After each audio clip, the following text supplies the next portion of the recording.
Hello বন্ধু, নমস্কার। হাতাখন্তি channel থেকে সবাইকে স্বাগত। তো চলো আজকে তোমাদের বিরিয়ানির চিকেন কিভাবে ম্যারিনেট করে রাখবে বিরিয়ানির ঠিক আগের মুহূর্তে আমি তোমাদের ভিডিওটা দেখাচ্ছি। তো কেউ স্কিপ করবে না, পুরোটা স্টেপ বাই স্টেপ দেখো। চিকেনগুলোকে ভালো করে ধুয়ে জল ঝরিয়ে নিতে হবে প্রথমে। আর প্রত্যেকটা দেখতে পাচ্ছ হাফ চামচ করে আমি দিচ্ছি। আমার কাছে এটা হচ্ছে 500 মাংস।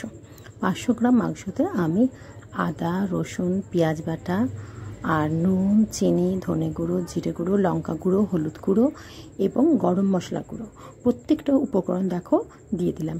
আর শুধু সরিষার তেলটা 2 চামচ দিতে হবে। দিয়ে ভালো করে এটা কিন্তু ম্যারিনেট করে নিতে হবে।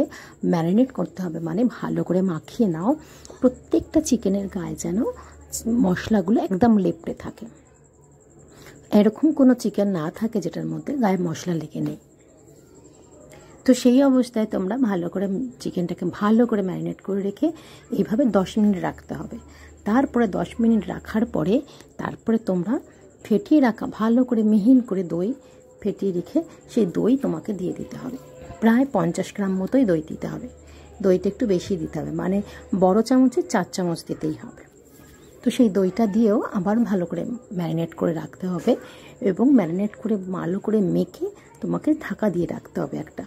আর এই ঢাকা দিয়ে রাখতে হবে তোমরা একটা গোল কড়া বা গামলি এরকম টাইপের এর উপর করে ঢাকা দিয়ে রাখবে। কোনো চ্যাপ্টা জাতীয় থালা বা ডিশ তোমরা চাপা দেবে না, তো তাতে চিকেনটা নষ্ট হয়ে যাওয়ার ভয় থাকে। আর এইভাবে তোমরা যদি একটা উঁচু জাতীয় বাসন চাপা দাও তো সেটাতে অনেক ভালো থাকে। এবার বেশ কিছুক্ষণ 1 ঘন্টা মতো আমি ম্যারিনেট করে রেখেছি এবং সেটা ফ্রিজে রাখিনি, বাইরেই রেখেছি। তারপরে এটা বিরিয়ানির জন্য প্রস্তুত হয়ে যাবে। তারপরে এরপরের ভিডিওতে আমি তোমাদেরকে দেখাবো কিভাবে বিরিয়ানির মাংসটা কষা কষা করা হয়।